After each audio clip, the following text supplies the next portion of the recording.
আমার দেহরক্ষীকে নিয়ে যাবো। আমাকে নামতে দিন, নেমে কথা বলি। না না, আপনি দাঁড়িয়ে আছেন, আমি ওইখানটা নামছি, ওইখানটা নামছি। আপনি প্রশাসনের ঊর্ধ্বে আছেন, আমি তো এখানে নেমে কথা বলছি, আমাকে নামতে দিন। কথাই বলছি, অন্য কিছু দেখাবার চিন্তা নেই।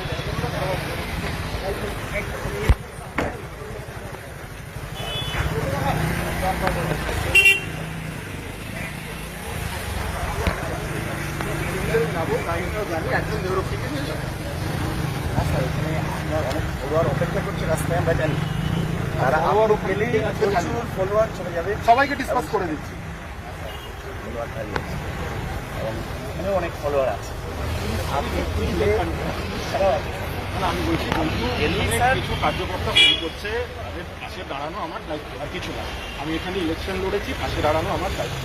তারা ফোন করছে, দাদা এসো এসো, তাদের পাশে দাঁড়ানো। আমাকে একা যেতে দেবেন, যার যা প্রোটেকশন দেওয়ার আমরা পুলিশ দেবো। ল অ্যান্ড অর্ডার পুরোটাই আপনাদের সাবজেক্ট। আমি লটা বুঝি, আমার এখানে কোনো অসুবিধা নেই। আপনি গেলেই স্যার চাইবেন না। না না, ডেফিনেটলি আমি আইন শৃঙ্খলা ভাঙে কোনোদিনও চাই। তো ল অ্যান্ড অর্ডার আপনাদের সাবজেক্ট, পুরোপুরি স্টেট সাবজেক্ট। কিন্তু কালকে রাত্রিবেলাতে ভাঙা হয়েছে, পশ্চিমবাংলায় পুরো হচ্ছে বিষয় না। আমাকে কিছু কার্যকর্তা ফোন করেছে, ইলেকশন করেছে, দাদা একবার আসুন আমাদের কাছে। আমি সেই ঊর্ধ্বে ওনাদের জন্য আসছি। সেই অ্যাপ্রিহেনশন বশতই আমরা আপনাকে রিকোয়েস্ট করছি না যাওয়ার জন্য, কেননা আপনাদের যে কার্যকর্তারা ফোন করেছিলেন তারা প্রচুর ফলোয়ারকেও ফোন করেছেন। অনেক ফলোয়ার রাস্তায় দাঁড়িয়ে আছে, আপনি গেলে আপনার সাথে তারা যাবে এবং সেখানে একটা উত্তেজনার পরিবেশ তৈরি হবে এবং আবার ল অ্যান্ড অর্ডার সিচুয়েশন তৈরি হবে। সেটা আমরা চাই না, সেজন্য স্যার আমরা রিকোয়েস্ট করছি আপনাকে না। ওটা তো সাহেব চাপ দেন না, আমি তো এখন এটা কোম্পানি বর্ডার,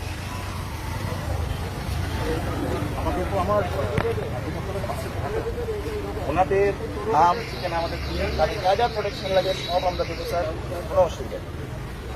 নিশ্চয়ই আপনি মরাল আপনি আমাকে নিয়ে চলুন না এসকোর্ট। আমি একা যাচ্ছি, আমি আমার দেহরক্ষীগুলো ছেড়ে দিচ্ছি, আপনার ভরসায় আমাকে নিয়ে চলুন। আমি তাদের থেকে দেখা তো করি।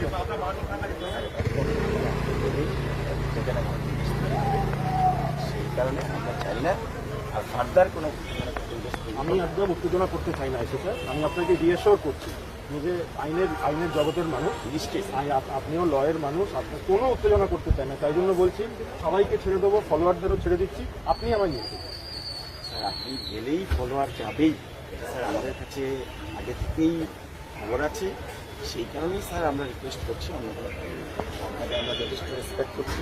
না না, ডেফিনেটলি সেই বশতই রিকোয়েস্ট করছি যে ফার্দার ল অ্যান্ড অর্ডার যাতে না হয় সেই বিষয়টায়। তাহলে কিন্তু এই যেটা আপনার আমাকে যে রিকোয়েস্টটা করছেন, এটাই কিন্তু তাহলে যদি শাসক দলেরও কেউ যেতে চায় সেই রিকোয়েস্টটা আশা করি তারাও রাখবে আপনাদের। থাকবে অবশ্যই, কিন্তু যদি আমি কাউকে যেতে দিচ্ছি আইসি সাহেব, কিন্তু যদি দেখি যে এখানে শাসক দলের কেউ চলে গেছে, আমি কিন্তু আপনাকে আজকে সবাই কাছে সামনে বলছি আমি আসবো আবার। এই অ্যাসুরেন্সটা আপনি আমাকে দিচ্ছেন একদম যে শাসক দলেরও কোনো জনপ্রতিনিধি যেতে দেবে না, কিন্তু যাবে না। আপনি আমাকে এক কথা এটা সবার জন্য আইন সমান, এটা হওয়া উচিত। আইন সবাইকার জন্য সবাই, আইনের উপরে কেউ না। এই অ্যাসুরেন্স আপনি আমাকে দিচ্ছেন, তো আপনার কথা তো আমি ফেলতে পারবো না। আমি একা এত পুলিশ, আমি কি করবো বলুন? না স্যার আপনি একা নন, আপনার প্রচুর ফলোয়ার আছে, কিন্তু মানে আমরা চাইছি বৃহত্তর সামাজিক স্বার্থে ল অ্যান্ড অর্ডার সিচুয়েশন ঠিকঠাক।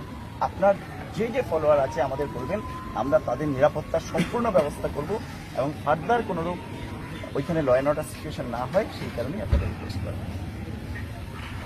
আমি আবার আপনি ঠিক আছে, আমি আপনি রিকোয়েস্টটা করলেন, আমি একবার আপনাকে আবার বলবো 144 হচ্ছে।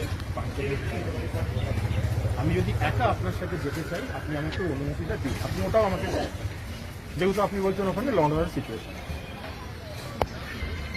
তাহলে ওই আইসি সাহেব, তাহলে এটা যাতে ইকুয়ালি অ্যাপ্লাই হয় 100% সবার ক্ষেত্রে ইকুয়ালি অ্যাপ্লাই হবে। যেই আসুক না কেন দলমত নির্বিশেষে সবার জন্য সেম রুল জারি থাকবে। পুলিশ যেতে দেবে না। আজকে আপনারা দেখছেন যে চাঁদদানিতে গতকাল একটা ঘটনা মিডিয়ার মাধ্যমে দেখতে পেরেছিলাম। প্রচুর কার্যকর্তা, যেহেতু এখানে বিজেপির হয়ে আমি প্রার্থী ছিলাম, প্রচুর কার্যকর্তা ফোন করেছিল যে দাদা আসো। আমি এসছি, আজকে এই বৈদ্যবাটি চাঁদদানির বর্ডারে আছি, এখানে পুলিশ আছে, এখানে আইসি আছে শ্রীরামপুর থানার। ওনাদের একটাই বক্তব্য, 144 ধারা লাগু আছে। তো আমরা ভারতীয় জনতা পার্টির পক্ষ থেকে আইন উল্লঙ্ঘন কেউ করি না, আমরা আইন মেনে চলি। আমি পুলিশকে প্রশাসনকে একটাই অনুরোধ করেছি, যেই আইনটা আমার ওপরে লাগু হচ্ছে সেই আইনটা শাসক দলেরও যদি কোনো জনপ্রতিনিধি এই আইন এখানে আছে তার ওপরেও লাগু হওয়া উচিত।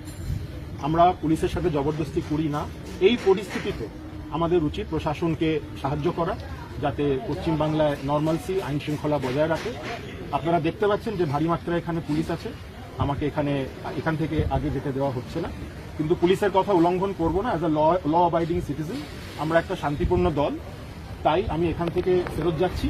কিন্তু আবার বলছি, ক্যামেরায় যদি দেখি যে শাসক দলের কেউ ওখানে গিয়ে পলিটিক্স করার জন্য অ্যাডভান্টেজ নিয়েছে, তাহলে আবার আমরা দল বেঁধে আমরা ওখানে যাব। এখন কি ফিরে যাচ্ছেন তাহলে? হ্যাঁ, আমি দেখুন পুলিশের সাথে আইন শৃঙ্খলা, law and order state subject, এটা পুলিশের দায়বদ্ধতা। আজকে যদি পুলিশ বলছে যে ওখানে 144 আছে, ওখানে গেলে প্রবলেম হবে, পুলিশের কথা রাখা আমাদের সবাইকার কর্তব্য। তাই পুলিশের সাথে কোঅপারেট করে আমি ফেরত চলে যাচ্ছি। আবার বললাম, যদি টিভির পর্যায়ে দেখি যে ওখানে কোনো পলিটিক্যাল অ্যাক্টিভিটি হচ্ছে, আমি তাহলে আবার আসবো।